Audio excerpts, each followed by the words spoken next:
अगर आप जिंदगी की दौड़ में धीरे चलते हुए भी कभी रुके नहीं तो यकीन मानना मेरे दोस्त, आप सबसे तेज हो। इसी प्रकार बिहार पुलिस की तैयारी में आप निरंतर प्रयास कर रहे हो, निरंतर मेहनत कर रहे हो और एग्जाम तक ऐसे ही आप लगातार मेहनत करोगे तो यकीन रखना खुद पर, निश्चिंत ही आपको सफलता भी मिलेगी। तो जय हिंद दोस्तों। बिहार पुलिस एग्जाम में हिंदी और मैथ का प्रश्न किस किस टॉपिक से पूछे जाते हैं, कौन कौन से टॉपिक आपको पढ़ने होंगे हिंदी और मैथ के लिए, और इस पर काफ़ी ज़्यादा आप लोग का कमेंट भी आ रहा था कि भैया हिंदी और मैथ के लिए बता दीजिए कि कैसे तैयारी करें। बिहार पुलिस एग्जाम में मैथ के 10 प्रश्न पूछे जाते हैं। अगर 10 में से अगर आप 7 या 8 प्रश्न भी कर दोगे तो बहुत अच्छा रहेगा, बहुत बड़ी बात है, ठीक है। और ये जो टॉपिक है, इसी टॉपिक से प्रश्न पूछे जाते हैं बिहार पुलिस एग्जाम में। आपको ये जरूर पढ़ने होंगे। कैसे पढ़ने होंगे, किस बुक से आपको पढ़ने होंगे, और ये जो टॉपिक है उन हर एक टॉपिक का सारे प्रश्न को कैसे हल करने होंगे, सारा चीज इस वीडियो के माध्यम से हम आप लोगों को बताएंगे कैसे तैयारी करना है हिंदी और मैथ के लिए। तो मेरे भाई जितने भी स्टूडेंट जो बिहार पुलिस की तैयारी कर रहे हैं, जो मेरे चैनल पर नए हैं, तो मेरे चैनल को सब्सक्राइब कर देना, अपने दोस्तों के पास जरूर शेयर करना। तो चलिए वीडियो को शुरू करते हैं। तो हिंदी और मैथ के लिए हम बात करते हैं कि सबसे पहले मैथ की हम बात करते हैं। मैथ का 10 प्रश्न बिहार पुलिस एग्जाम में पूछे जाते हैं और आप मैथ के लिए आप पढ़ भी रहे होंगे। सेट प्रैक्टिस में जितने भी मैथ हैं वो आप प्रैक्टिस कर रहे होंगे, है कि नहीं। प्रीवियस ईयर में जितने भी मैथ है उसको भी आप अच्छे से प्रैक्टिस कर लिए होंगे। और जो नहीं किए हैं स्टूडेंट, प्रीवियस ईयर में जितने भी मैथ है पूछे गए हैं, आप जरूर कर लेना उस चीज़ को, अगर आप चाहते हो कि बिहार पुलिस में मेरा भी रिजल्ट हो जाए। देखो दोस्त, सिर्फ देर है बिहार पुलिस रिजल्ट के लिए, ठीक है। आप एक बार एग्जाम निकाल दो। हम बार बार कहते हैं कि आप सफलता के बहुत नज़दीक पहुंच जाओगे, ठीक है। सिर्फ कंपटीशन है आपको एग्जाम के लिए। आप पहला स्टेज एग्जाम है उसको क्लियर कर दो अच्छे से मेहनत करके, ठीक है। और ज़्यादा समय नहीं है, लेकिन कोई बात नहीं है, आप लगातार मेहनत करते आ रहे हो, ठीक है। और ऐसे ही आप मन लगा के एग्जाम तक मेहनत कर लो, जरूर रिजल्ट होगा। तो चलिए बात करते हैं मैथ के लिए कि मैथ में आपको कौन कौन से टॉपिक्स आपको पढ़ने होंगे। आप लिख लीजिए, ठीक है। और इसको कैसे पढ़ना है वो भी हम बता रहे हैं इस वीडियो में।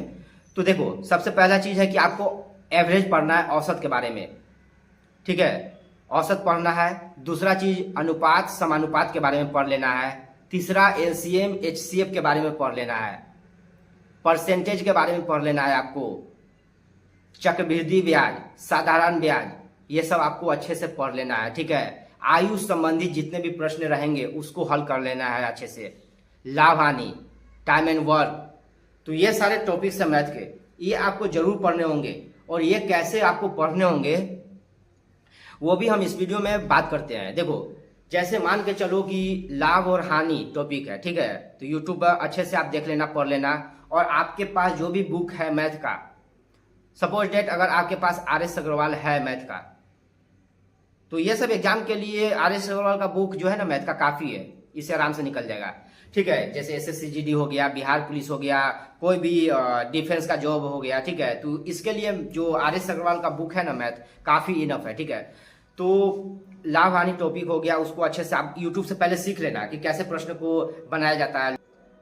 अगर आपको फार्मूला याद नहीं रहेगा ना तो आप फंस जाओगे मैथ में, इसीलिए आप फार्मूला भी याद कर लेना, ठीक है।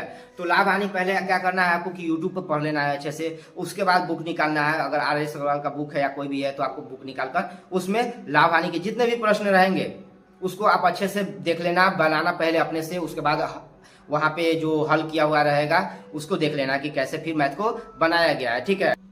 प्रीवियस ईयर आपको देखना ही देखना है और उससे भी आपको अनुमान लगाना है कि हाँ प्रीवियस ईयर में ऐसा ऐसा प्रश्न पूछा गया है, तो मतलब जो अगस्त में एग्जाम होंगे तो उसमें इससे संबंधित कैसा प्रश्न पूछे जाएगा, ये आपको भी खुद से भी सोचना है, ठीक है ना। बैठना नहीं है, मेहनत करते रहना है, ज़्यादा समय भी नहीं है, इसीलिए अब खाली बैठने से अच्छा है कि आप मेहनत करो। रील्स वगैरह तो बिल्कुल भी देखना नहीं है। चलिए, ये सारे हो गए टॉपिक्स मैथ का हो गए। अब हम बात कर लेते हैं कि हिंदी में आपको कौन कौन से टॉपिक्स आपको पढ़ने चाहिए, ठीक है। हिंदी नॉर्मली बचपन से आप लोग पढ़ते आए होंगे और हिंदी बहुत सारे स्टूडेंट का सही होता है, अच्छा खासा नंबर भी आप उठा लोगे एग्जाम में। उतना मतलब हार्ड नहीं पूछा जाता है, हिंदी नॉर्मल नहीं पूछा जाता है, ठीक है। तो इसके लिए टेंशन नहीं लेना है। हिंदी के मान के चलो कि 7 से 8 प्रश्न अगर पूछे जाएंगे तो 5 प्रश्न कर लोगे तो अच्छा रहेगा आपके लिए, ठीक है। और कर ही लोगे। 7-8 प्रश्न में लगभग स्टूडेंट 1-2 गलत करते, बाकी सब सही कर ही लेते हैं, ठीक है। तो हिंदी के लिए आपको क्या क्या पढ़ना है तो ध्यान से सुनो आप सभी लोग। पहले प्रमुख कवि के द्वारा जो रचित पंक्तियां रहती है उसको आपको पढ़ने होंगे। जैसे में जयशंकर प्रसाद हो गया, रामधारी सिंह दिनकर हो गया, मैथिली शरण गुप्त हो गया। तो इन सारे कवियों के द्वारा जो प्रमुख जो फेमस पंक्तियां रहेंगे तो उनको देख लेना है, ठीक है ना। और दूसरा चीज पर्यायवाची शब्द पढ़ लेना है, ठीक है। पर्यायवाची शब्द से भी प्रश्न पूछे जाते हैं। उसके बाद शुद्ध अशुद्ध भी आपको देख लेना है। शुद्ध अशुद्ध, जैसे अशुद्ध शब्द दे दिया जाएगा और उसको आपको शुद्ध करना है, तो ये भी आपको पढ़ लेने होंगे, ठीक है। अनेक शब्दों के लिए एक शब्द, ये भी आप देख लेना। मुहावरा, मुहावरा से भी प्रश्न पूछे जाते हैं, याद रखना। मुहावरा आप अच्छे से याद कर लेना, ठीक है। उपसर्ग और प्रत्यय आपको पढ़ लेने होंगे। प्रत्यय से भी प्रश्न दे सकते हैं या फिर उपसर्ग से भी प्रश्न दे सकते हैं, इसीलिए आपको उपसर्ग और प्रत्यय दोनों अच्छे से पढ़ लेने होंगे। और याद रखना समाज से भी प्रश्न पूछे जाते हैं, और समाज के जितने भी भेद है 6 भेद को भी अच्छे से पढ़ लेना है। पूछे जाते हैं कि हाँ ये कौन सा समास है, ठीक है ना। आपको अच्छे से 6 भेद को देख लेना है। और उसके बाद अगर बात कर ले तो वन विचार में कंठ से निकलने वाली ध्वनि के बारे में पढ़ लेना है, ठीक है। विलोम शब्द पढ़ लेना है आपको। और उसके बाद तत्सम तद्भव, ठीक है, देशज विदेशज, ये सब आपको देख लेने होंगे।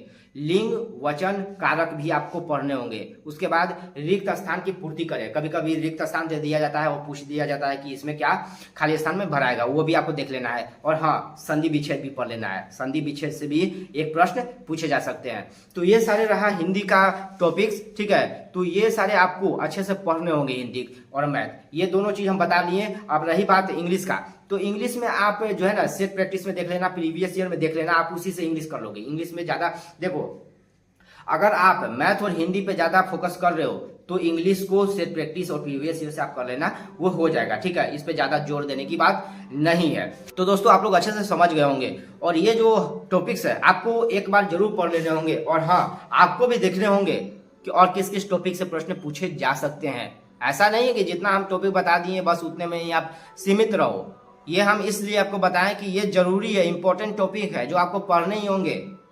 अगर एग्जाम निकालना है तो आज आपको मेहनत करना होगा, ये सारे टॉपिक्स आपको पढ़ने होंगे।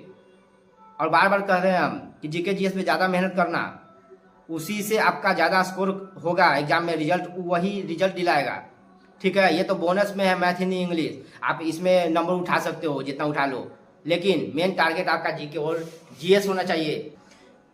इसीलिए कह रहे हैं कि रिवीजन पे आप सबसे ज़्यादा समय देना, सेट प्रैक्टिस करो। नहीं कर रहे हो तो बार बार हम बोल रहे हैं कि सेट प्रैक्टिस करो। एग्जाम से अभी तक 1-2 सेट प्रैक्टिस खत्म कर दो उसको। उसमें जितने भी मैथ हिंदी इंग्लिश रहेंगे सारे प्रश्नों को अच्छे से हल कर लेना है आपको। इसके अलावा अगर आपको कोई भी दिक्कत है, कोई भी डाउट है तो आप जरूर कमेंट करना। और जो भी स्टूडेंट इंस्टाग्राम पे फॉलो नहीं किए हैं तो आप जाकर फॉलो कर लेना, ठीक है। मेरा आईडी है COP राहुल 67, तो आप लोग वहाँ पे भी जाकर फॉलो कर सकते हो। और कोई भी दिक्कत है तो आप वहाँ भी मैसेज कर सकते हो। जो भी अनुभवी टीचर है उनका भी वीडियो आपको देखना है, कैसे वो बता रहे हैं कि कैसे तैयारी करना है, ठीक है, क्या क्या पढ़ना है उसके लिए, उनका भी वीडियो जरूर देखना है मेरे भाई। हम भी तैयारी करते थे तो हम भी देखते थे, ठीक है, आपको भी देखना होगा। अब समय है मेहनत करने का, ठीक है, ज़्यादा समय नहीं है। अब जुलाई ख़त्म होते ज़्यादा देर नहीं लगेगा, और आपका जो मेहनत है उसका इम्तिहान जल्द ही लिया जाएगा, ठीक है। इतना याद रखना, जो आज मेहनत कर रहे हो उसका परिणाम पता चल जाएगा एग्जाम के दिन। इसीलिए अपने तरफ से कोई भी कसर नहीं छोड़ना है मेहनत में, ठीक है। और आप इसी प्रकार निरंतर मेहनत करते रहना। लोगों की निंदा से घबराकर अपना रास्ता मत बदलना भाई, क्योंकि सफलता शर्म से नहीं साहस से मिलती है। तो ठीक है साथियों, मिलते हैं नेक्स्ट वीडियो में। जय हिंद।